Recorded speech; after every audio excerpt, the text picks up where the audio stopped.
Kita sholat, zikir, puasa, segala macam, tidak peduli dengan keadaan umat Islam, bukan umatku, kata Rasulullah.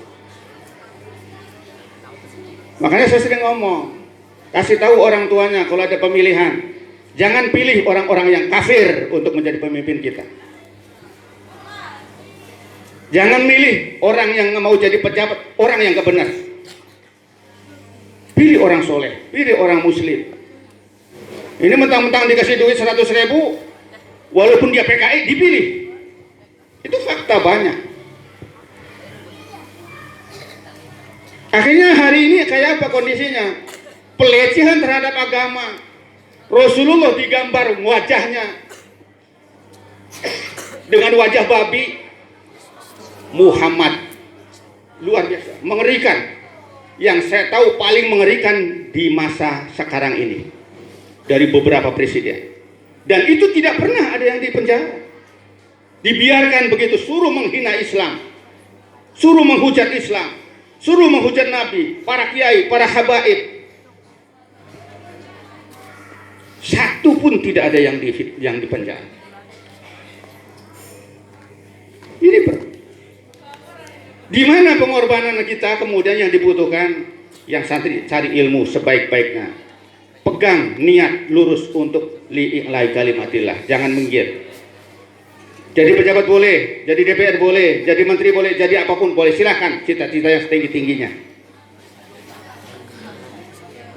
Karena Allah jangan mengukur diri kita. Saya sudah terlambat. Jangan menuduh saya anaknya tukang beca. Saya anaknya petani, saya buruh tani, saya orang tuanya nggak punya apa-apa. Jangan ngukur dengan keadaan diri kita. Ada pepatah Arab yang menyebutkan, ada yang saya yakin apal semua. Orang yang sungguh itu pasti dapat, apa bahasa Arabnya? Manjada wajada. Orang yang sungguh-sungguh pasti dapat. Kata Allah, walladzina jahadu fina lanahdiyannahum subulana. Orang yang sungguh-sungguh menuju kepada kebaikan, berjuang dalam kebenaran, lanahdiyannahum subulana. Tanya sama kiai. Di situ ada lam. Kemudian ada nun. Nunnya nun apa, lam apa. Sungguh pasti Allah akan tunjukkan solusi yang sangat banyak. Jadi jangan mengukur dengan diri kita, keadaan kita. Saya orang gak punya, udah cukup nanti cita-citanya apa? Kerja di pabrik. Gak usah begitu. Kata Pak Karno, gantungkan cita-citamu setinggi langit. Kalaupun tidak sampai ke sana, mudah-mudahan masih bisa di atas pohon kelapa. Kira-kira begitu. Ini fakta. Umat Islam hari ini betul-betul diombang-ambingkan, dilecehkan habis-habisan.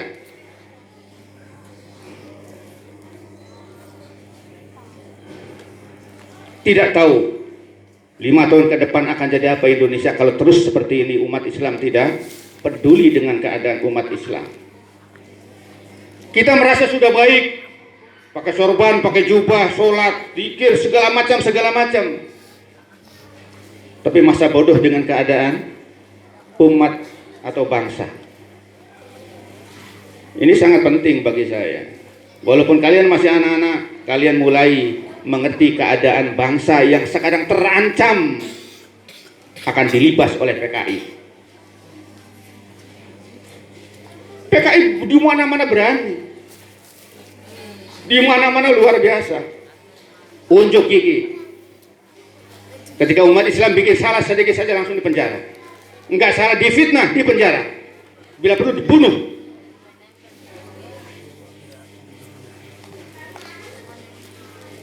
Jadi kita dipersiapkan oleh Allah di akhir zaman ini untuk bisa berjuang sekuat tenaga membela agama Allah.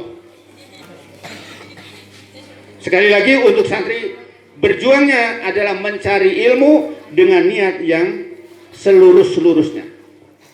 Sebab apa? Jangan mencari ilmu, niat mencari kerja, jangan. Saya cari ilmu, sekolah supaya nanti bisa kerja, itu sudah salah jauh. Biasanya pemikiran semacam ini nempel sama pondok yang bertipologi pondok modern. Mohon maaf, secara umum ya. Di pondok-pondok modern karena memang ada sekolah, pasti nanti setelah ini kuliah, setelah kuliah cari kerja. Itu salah. Beda dengan pondok salaf. Pondok salaf memang nggak sekolah, nggak apa-apa, ngaji full. Nggak ada pikiran untuk bisa cari kerja, tidak ada. Itu yang benar. Kita campuran antara salaf dan modern. Ya walaupun salafnya dapat sedikit, modernnya tidak banyak. Hati-hati dengan niatnya, jangan sampai salah niat. Kalau salah niat, kata Rasulullah, orang yang belajar mencari ilmu dengan niat untuk mencari dunia tidak akan mencium baunya surga. Percuma. Terlebih, saya ingin spesifik. Anak-anakku semua, setelah saya jalan-jalan keliling, waktu tahun 2011-2012, saya hampir setiap bulan keliling ke daerah-daerah Asyadaten, hampir seluruhnya, termasuk ke Sumatera, termasuk ke Bangka Belitung.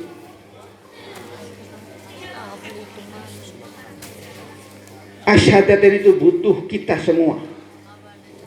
Ternyata yang mimpin asyadaten di daerah-daerah itu kualitasnya di bawah standar. Di bawah standar. Cuma dia punya keyakinan yang sangat kuat, tapi ilmunya nggak punya. Rata. Artinya kalau kalian nggak sungguh-sungguh mencari ilmu, kalian pulang, ya nanti tipologinya seperti itu lagi. Bisa bertahan untuk dirinya sendiri, tidak bisa berdakwah untuk orang lain. Ini penting. Itu fakta di lapangan. Siapa yang mau membela? Ya kita, santri-santri muncul. Makanya saya sering ngomong, majunya santri muncul, pinternya kualitas santri muncul semakin hebat, maka asyadaten semakin baik. Ini rumus. Kalau asadat munculnya memble, yakin asadaten bukan memble. Kenapa? Ya tadi yang ngopenin jamaah asadaten hampir seluruh Nusantara itu adalah alumnus muncul sebagian besar. Kalau alumnusnya kualitas menengah ke bawah, ya itulah hasilnya. Itu seperti itu. Jadi penting kalian harus betul-betul semangat mencari ilmu, minta barokahnya para kiai, nurut sama kiai yang benar. Jangan banyak main-main. Jangan banyak main-main. Apalagi sudah lulus sampai aliyah, Quran saja belum bisa. Dan ini fakta. Saya sampaikan. Fakta. Bukan kebetulan. Ini 1, 2, 3, 10, 20 dan seterusnya. Hati-hati.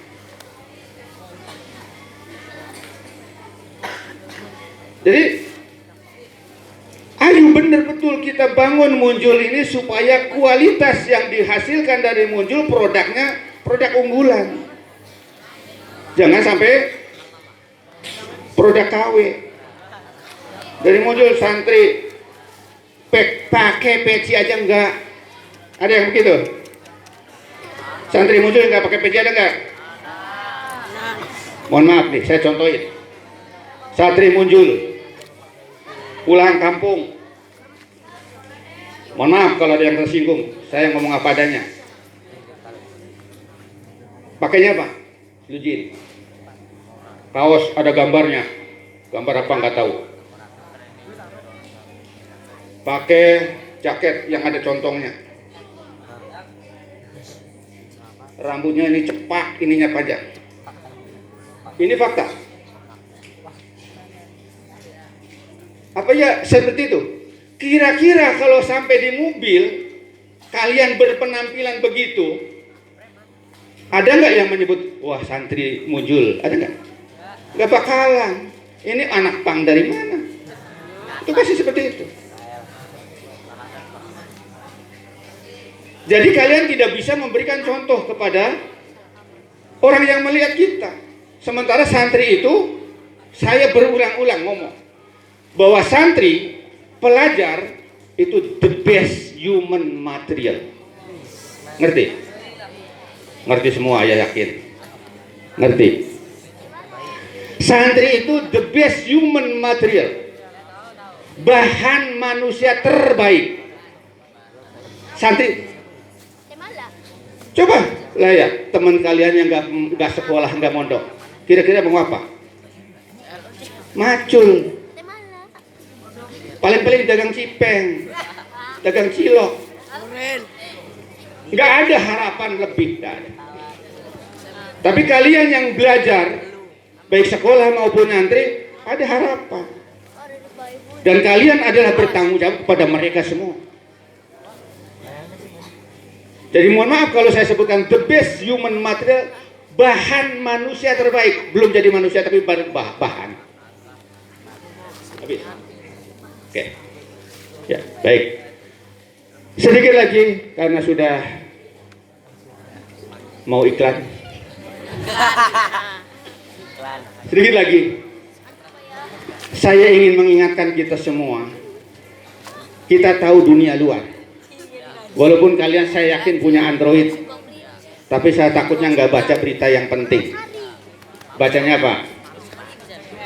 Ya gosip, lihat game sampai subuh. Sekali lagi, dunia luar perlu tahu supaya tahu keadaan di luar kita. Jangan seperti tempurung dalam kodok dalam tempurung. Tahunya hanya di sini saja. Pas sampai di luar, nggak tahu apa-apa. Contoh, satu contoh saja sebagai penutup.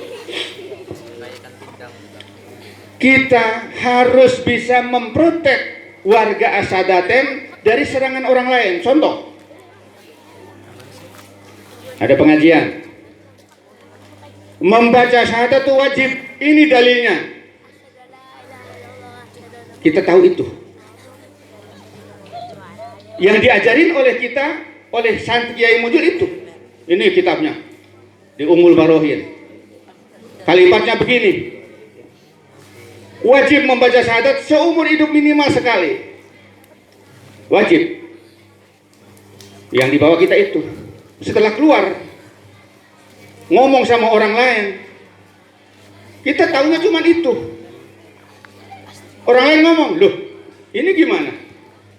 Menurut pendapatnya Sulam Taufik, menurut pendapatnya Imam Nawawi, kita bengong.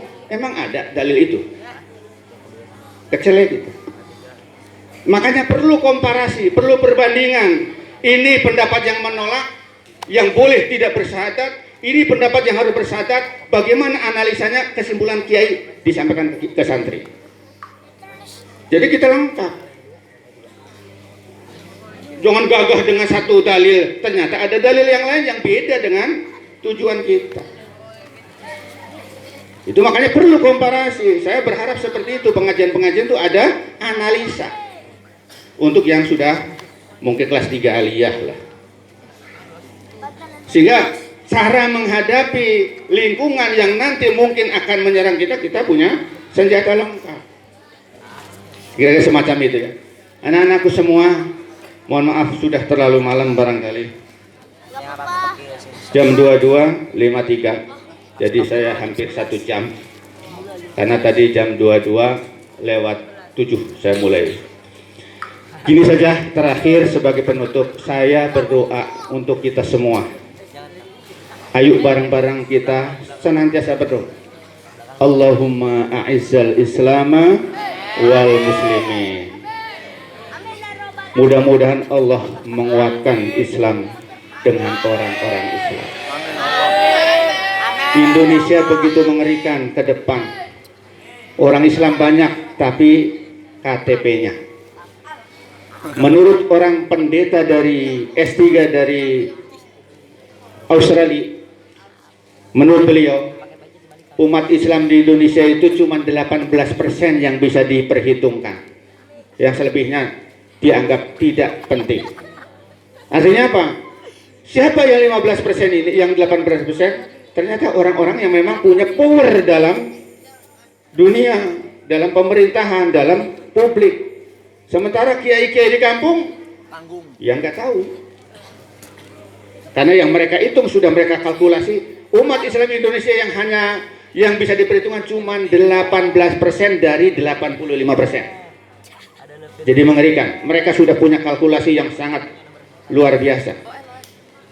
Hati-hati, kita bareng-bareng. Mudah-mudahan kita semua senantiasa bisa istiqomah menjunjung tuntunan Islam, berada dalam tuntunan syahadat,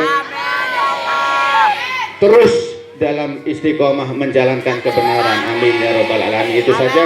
Mudah-mudahan semangat saya dapat respon dari kita semua. Amin. Assalamualaikum warahmatullahi wabarakatuh. Waalaikumsalam warahmatullahi wabarakatuh.